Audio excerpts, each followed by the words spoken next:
I did it again. God, that is gonna kill me. David's gonna kill me. Anyways, it's okay. We're on Norton Consultations. I'm tired. This is Francie the Louis Monette. I got my man Dan. How are you doing today? Not bad, not bad. Excited to talk some Inner Geekdom again. It seems I'm on with all the Inner Geekdom and Star Wars competitors, but I'm not complaining about that at all. That's my jam. Universe is saying something, my Dan. And yes, we got Amaru. How are you doing today? I'm doing well, sir. I'm doing very happy to be here. How are you? I'm good. Did I roll my R's correctly? Yes, yeah. It's like you put a little bit more punch into it, but I like how it sounds. So I'm with it. All right. So let's go straight into the meat, my friend. How did you discover Schmodown? What was your first taste?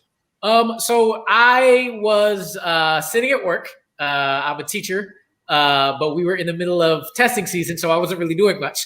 In a YouTube hole with Jeremy Johns, and I had seen one match he did, and I was like, oh, this seems cool, but I'm going to keep moving. And then I saw the 5-way, and I was like, okay, I've seen this once. I can't skip it again. I love movies. I love trivia. So let's see what this is about.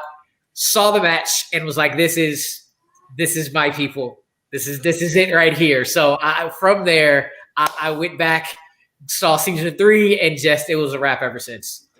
And just by curiosity, what attracted you at first? Was it like the movie trivia aspect? Was it like the wrestling feel? What was the first thing that really got you hooked? It was definitely the movie trivia because I absolutely love. I grew up just watching movies since as early as I can remember, any and all movies. But I love trivia. I just love testing my knowledge. So playing along with the matches is really what got me into it. And the fact that like people like Jeremy Johns was on it was just a plus, because I liked him in the first place. And then I started connecting to a lot of the characters too, but it was definitely the trivia that grabbed onto me first. So speaking of like Jeremy Johns, that's the Inner Geekdom 5-way, right? Yes. And yes. like you're signing up for the Inner Geekdom division and all of that. That's always been my preferred space, because while I do love the trivia and just the like pure knowledge, I gravitate towards the Star Wars division for that, the like pure competitiveness, nobody misses, right? And the IG, I love it because it's lore focused, and that's what I love about like the geekiest of movies, is the expansive lore within the franchises. Right. For me, well, I plan on hopefully being an overall and three league player, but IG is definitely my strength and my priority and my preference. For me, I gravitate towards IG just because it's what I grew up on the most. I grew up on a lot of movies, but MCU is something I always went back to. Wizarding World, as you can see, is always something I went back to. And I just started gravitating towards X-Men. When Spider-Man hit theaters, I was like, all right, well, I'm hooked. This is something I can watch again and again and again and again. So I feel like I have a very vast movie trivia knowledge in general. It's just those I thrive on being able to say this part on this movie in this second, maybe not not that deep, but I can just spout off information like that. And I've watched these movies so many times, and it's just there for me. And there's one side loving trivia and doing it for fun, or just like knowing stuff. Why go professional? Why do this as your main focus? What drives you? I mean, why not? You get to have more people see you. There's the I guess the quote unquote lucrative part of it, where like I do have a YouTube channel, I do reviews, I have a show, so more people will watch me. But I'd be doing this no matter what. I'd be doing this if I never had a YouTube channel. I would do this for free. I do it for free. I play in the fan leagues for fun, and it's so much fun to do. And why not test your skills against some of worldwide known the best there is, or as they call themselves, the best there is? Because I know plenty of people in the fan leagues who could go toe to toe with a lot of them, but then you also have to get on screen and you have to perform on camera in front of everybody, just presenting yourself, whether it's in person or here. Like coming onto these shows, I get nervous. And it's not even a match. I get nervous before every match. I'm getting nervous coming on these shows, and it's like, okay, so it's for me, it's why not get recognized for something you're good at? Everybody has an ego. I try not to play into that ego. I try to be humble, but even then, I already know, oh, yes, I would love to be recognized for this. This is cool. It's self-serving at the same time. It's good, right? Because different people go for different angles, but you're right. You mean, if you consider yourself as a YouTube star and you already have a bit of presence, it's interconnecting, right? So you can definitely use it to your advantage. And again, like you said, it's your passion. Even if that wouldn't be a factor, how you love answering questions, where I get maybe 1 out of 10, so that's why I just stick to podcasting. And I congratulate you to actually go forward. Thank you. And even with that, like it's the closest you can get to like getting to know people you looked up to. Like this is a level of celebrity we feel like we know, and then to actually say, wait a second, I know that person. I can talk to that person. I can hit that person up right now. The people I was watching 2-3 years ago, I could say, wait a second, I can actually talk to that person. That's just a really cool thing to think about. Now, did you have something to say then? Yeah. So speaking of like getting to know all of these like people you've been a fan of, are there, even if it's just one of the like lower tier to start, like you don't want to aim too high as a rookie, but is there someone you particularly want to face within the Inner Geekdom division? I've been asked this question a couple times, and I don't think I have any reason why this man's name has come up, but it's the first one that popped in my head. It hasn't gotten out of my head, and I want Brandon Hanna. I can't give you any reason why. There is no logical connection to that, except maybe I went to that LAN event and I talked to him for a bit. But like the first person that popped in my head was Brandon Hanna. I think that would be a great match. I think our levels. I think I could beat him, but he would give me a match. So it's Brandon for sure. If I can explain why, if your gut instinct always goes like, there's always this image popping in your head of Brandon Hanna. Not only you think you can beat him, you think you probably can stand toe to toe, personality wise and ego wise, and just butt heads. His type of personality drives your type of personality to be better, right? If I'm correct. Yeah, and the thing is, I am not a heel. I don't try to play a heel. But I also can be very sneaky. Like I'm a generally nice person, but I also not act like a nice person. I'm a nice person, so I can always also talk smack to you and you enjoy it. So being able to like dig into that and be able to like be nice, but still like get in his head and egg him on, because I can be nice, but if you come at me, best believe you are hearing from me right away. So I do think that type of personality clash would work. And another question for you, everyone says I'm the best, or I can hang and everything, but after a while we need to know a bit more precise things, right? So what are the top 3 things managers need to know about you? One, I get better with every single match. Some people consider it lucky to have tape being in the fan leagues. Others consider it a downfall because you can study what I do. But I'm one that I don't mind to a point putting my info out there, because I'm going to focus on me. So I'm going to lead to, that's the second point about me. But the first point about me is I get better with every single match. If you look at some of my matches, weaknesses that started off early in seasons, they are strengths now. And that just keeps getting better every single match that I play. Secondly, I don't play against other people. I play against me. And playing against me allows me to not worry about what they're trying to do, not worry about them getting in my head, but making sure what strategy-wise, I am doing what's best for me, while I still have like their strengths, their weaknesses, what they tend to do in my head, I don't let what they do affect what I know is best for me. And then third, and probably most important, I will be the best person to work with, no matter what I am doing, whether I get one match and I lose and I don't get a match forever. If I'm winning every single match, if IG happens to just never play a match again and you want to throw me in singles every once in a while, I am the person who will be backing you no matter what you're doing. I will be there helping you study. I will be there running facts with you.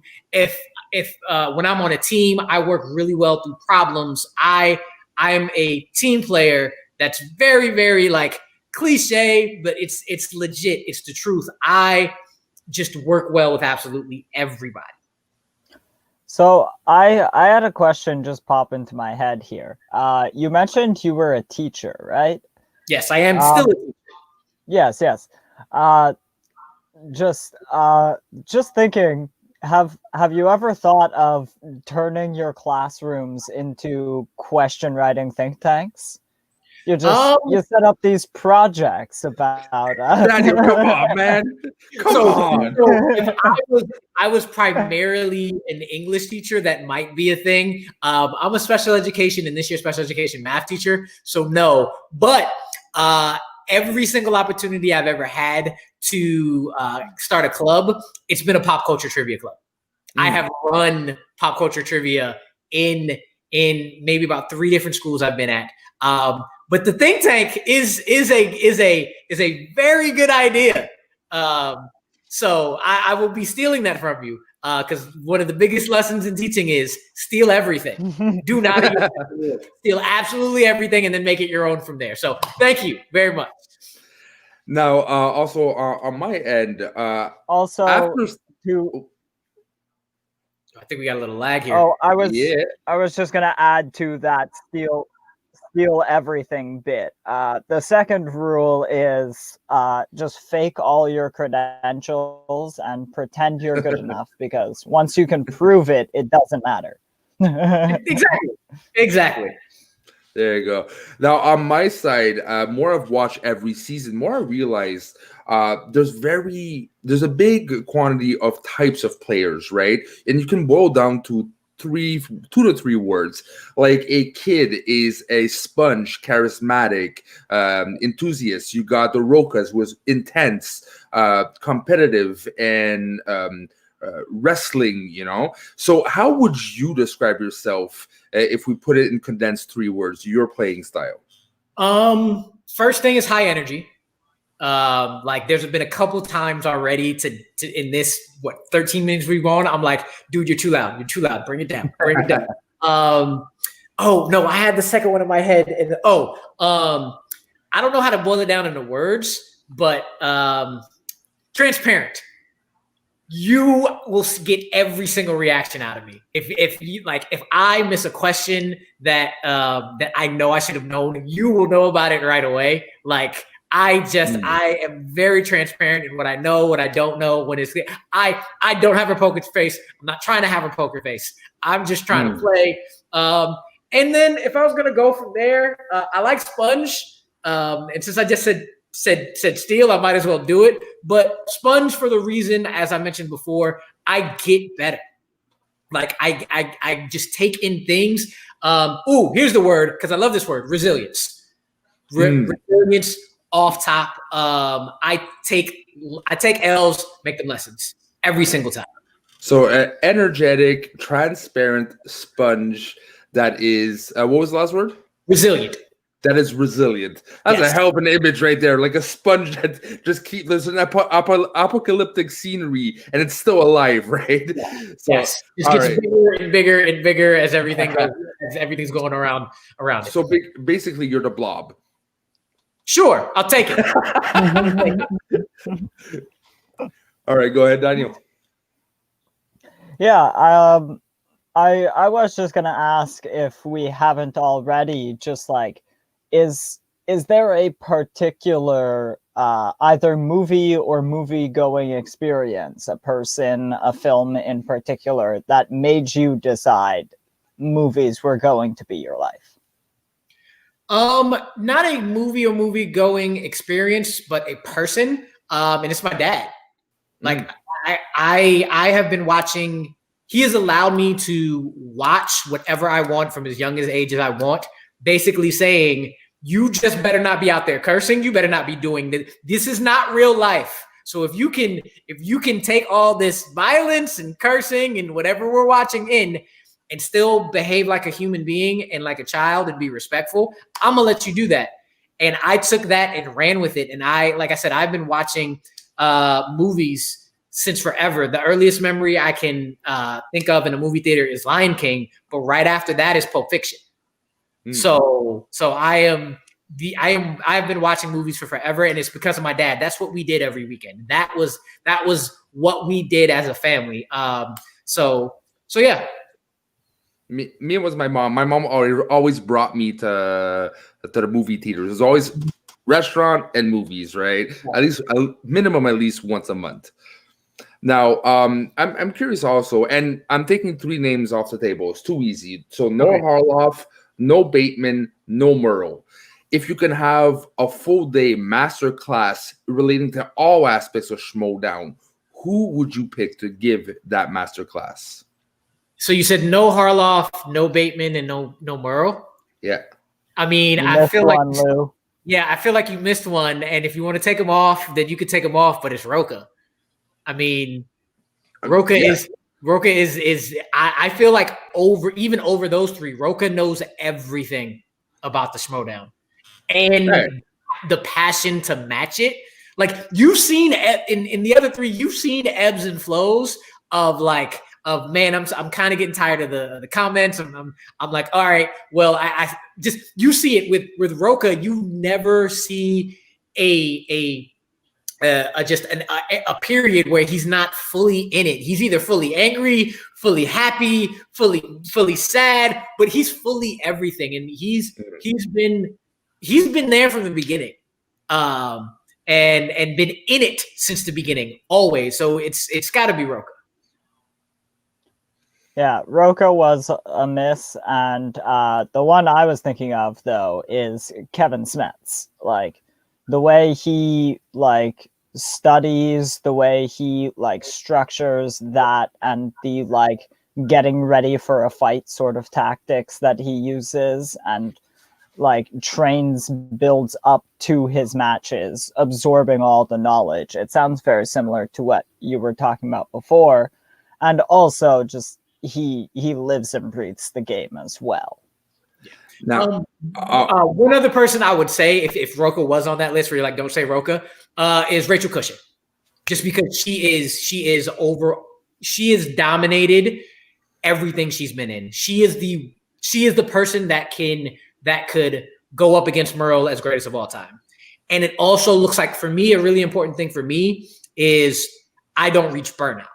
I have a life. Make sure I have a life. Make sure this stays a passion. Make sure this is the greatest hobby of all time. And she's the one that I look at that says she's the one that always tried to prioritize health and being herself and not overdoing it while still being at top level. So Rachel would definitely be another one that I would like to have a masterclass with. Now, I'll say mine because this is technically the last one. Last Nordic Consultations I'll record for a little while for the draft, so might as well say mine. For me, I would always be more of a manager because my recall, I forget my name half the time. So, so my recall is not the best, but I love people, I love strategy, and I love building a brand, building something, right? And for me, that's what factions are. So I would I would kill to pick the brain of Koi Jandru. There's something about his approach, his attitude, his connection he has that no one else has. You got the bravados, you got the we are good and you can do this, but something special about him that feels so real and really transpires with the other players that no one else has. And I would love to be the next Koi Jandru in the future. For sure, for sure. I love Koi to death. He was one of my favorite guys on when I was watching Collider. So I definitely agree with that. All right, and Dan, another question? No, go ahead if you have one. All right, let's say Harloff sees you and says, "Hey, Amaru, I like what he does. I trust him with anything, right? If he gives you carte blanche, would you go more naturally towards heel, tweener, or face?" I guess I'm just really thinking about it. I realistically am a tweener, leaning more towards face. I call myself a face, but anytime, like I said before, if I can get those shots off and everybody, even the one I get the shot off on, still loves me for it, like I will take it. So I'd say I'm a tweener, but I lean more to the face side. So you're a light blue tweener, right? Like if you're going like in the Force, there's red, there's blue, and there's white. You're like baby blue. Yeah, I'll take that for sure. All right. Now, unless Dan, you have a last question, we're gonna give our prediction. Yeah. I guess I have one last question. Which actually I have two last questions. First one is, if you don't mind, just like rank the managers you want to play for from 1 to 8. No, I'm just kidding. I'm kidding. I was so, but inside my brain's like every word that came out, like what the? I'm just kidding. No, I was actually gonna ask you to just quickly rank the Harry Potter movies from 1 to 8. Which so it's Prisoner of Azkaban is definitely number 1, for sure. Goblet of Fire is number 2 for me. Yeah. Here's where it gets a little harder.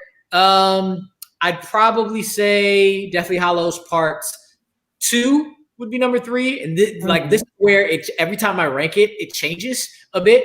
I would say 4 is Order of Phoenix. I know the bottom 2, so I'm trying to get the other 2, and then I'm gonna say Half-Blood Prince, Deathly Hallows Part 1, and then Chamber of Secrets, Sorcerer's Stone, with all 8 of them being amazing films. But after 1 and 2, and before the last 2, that middle 4 could easily just go up and down in 10 minutes. So yeah. I've got 2 at the top because that's one of the first movies I remember seeing in theaters. I was like 6 years old at a birthday party, and like that just changed everything because I didn't understand that they made movie screens that big, really. Nice. All right, so look, if I'm not mistaken, we haven't done the promotion, did we? No, we haven't. All right, well, I think it's time to promote yourself, sir. So give me a second. We'll just drop out and put you full screen. No pressure. What up, family? It's your boy, Amaru Moses. I am here ready to take over the Schmodown. It's the nicest guy you're ever going to meet. And I'm about to be your favorite player's favorite player. Like, everybody who knows me, I don't mean this in a braggadocious way, but it's the truth. People like me. I like me. So I hope you like me. But the real deal is if you don't happen to connect with me, it's okay. You better connect with Peggy G, Christina Vasallo, and most of all, Jacoby Bancroft. So now look, managers, please pick me up. I think you regret not picking me up, but what you'll regret more is not picking the 7 feet 6 inches that is the best man to be better at everything than everyone. That is Jacoby Bancroft. That man produced a film, Avengers of Justice. Have you seen it? Don't, because he says it's horrible. But if he goes to bat for that, imagine what he's going to do with movies he loves. So if you don't pick me up, you better pick up Jacoby. You better pick up Christina. You better pick up Peggy, because all 4 of us are coming. Yeah. Ready to go. All right. Not bad. Thank you very much for that, my sir. All right, so Dan, it's time. Gut feeling. Who do you think is the perfect match for Amaru? All right. How about I give you two and you help me pick between them? I've got your favorite, Corey Andrews, Quirky Mercs, and I am also leaning a little bit Winston Marshall and Swag. I supposed to help you with it? Yeah. I can't because I totally disagree with that. Wow. Well, but I'm just saying, like, I get the Koi because he's bubbly and everything, but sometimes it's too easy, right? Yeah, the quirky mercs they need to diversify too. They need to get a bit more heels and everything. I think he does fit with your second choice. Yeah, I would go your second choice instead. See, like I'm seeing Peter Parker Spider-Man. Like, yes, he's a nice guy, he's bubbly, but he said so himself. He will go off on you if you step to him. And that's true. So if they would allow him to be that, because they need a tweener. You're right. They do need a tweener, and not just because they basically just have faces. So have that tweener. Okay, you convinced me that my dad. You convinced me. Although my pick, I find they also need a tweener that doesn't go into the heel or in your face. I find you would fit Finstock so well. Because Finstock has a mouth too. You and Finstock having a conversation together, I can just imagine the promos and the absurdities will be coming out of your mouth and his mouth, but you can keep up with him, right? And for me, it works too that you seem very respectful. You have a good game face, but you're not necessarily always going to be like corruption, try to start shit up and everything, right? They're champions. They know they're champions, and don't piss them off, but they'll give you the respect. And for me, that fits with you. Appreciate it. I would be happy with any of those and any of the others. All right. So now this is a question we ask everyone because we got amazing answers, man. If aliens would come down on Earth, they see movies, they don't like that shit. So they decide to wipe it out. But they're nice enough to give us a week to watch as a final goodbye. What would be your 3 final goodbye movies? This was an easy choice. All right. I'll start off with my geek choice that people might be like, yeah, this makes sense. Captain America and Winter Soldier, the best MCU movie, period. There's another one creeping up, but Winter Soldier is absolutely beautiful. It's the first MCU film that showed you don't have to be a comic book movie to be in an MCU film. Second would be Inception. Inception is my favorite movie of all time. It blew my mind when I watched it. And I will watch it again and again and again. And I low key have man crushes on Joseph Gordon-Levitt and Tom Hardy. So that's also pretty great to watch. But I lived in the Bay Area for 14 years. And the most Bay Area film, Oakland film of all time. If you've seen me on other videos, you know what I'm about to say, but it's Blind Spotting. Blind Spotting may take the top spot of my favorite movie of all time, but it is just deep down to its core. This face, gigging, going hyphy, Oakland. It's dramatic. It's hilarious. It's Oakland as a movie. It is the best of everything. Put it in a pot, and it all makes sense. It's powerful. It's just a brilliant thing to experience. So I got my geek, I got my thinker, and then I just got my all out the coolest shit I've ever seen in my life. So it'd be those 3. All right. Well, thank you very much for those choices. I'll be honest, I've never heard of Blind Spotting. Oh, you gotta watch it. It's David Diggs, Rafael Casal, and it's a great look into gentrification. It's also hilarious. David Diggs plays a dude 3 days away from being off of probation and trying to avoid getting into crap. And it's a ride, man. You definitely I would highly recommend Blind Spotting. All right. Well, thank you very much for the recommendation. That being said, if people want to follow, they liked what they saw, where can they find you, sir? They can find me on Twitter here, Nick888-221. I am a diehard Knicks fan. unfortunately, but recently it's been pretty good. It's been okay. You search my name anywhere and everywhere, you will find that. I'm also at Ruviews, RUVIEWS on Instagram. But the easiest way is just look up the name. I'm everywhere. Facebook, Instagram, Twitter, just the handle. So, And apparently, then you got a new show. Oh, Dan, Yeah. I thought you said Dan. I was like, wait, what? Yeah, I'm launching a new like TV show centric podcast where like every 2 weeks we're gonna do like sit down with somebody, talk what their best TV show is, and then we're gonna talk like themes, characters, episodes you'll watch 1,000 times over and over again. And then like the second half is a deep dive into an actual specific season of the show and why that like storyline spoke to you.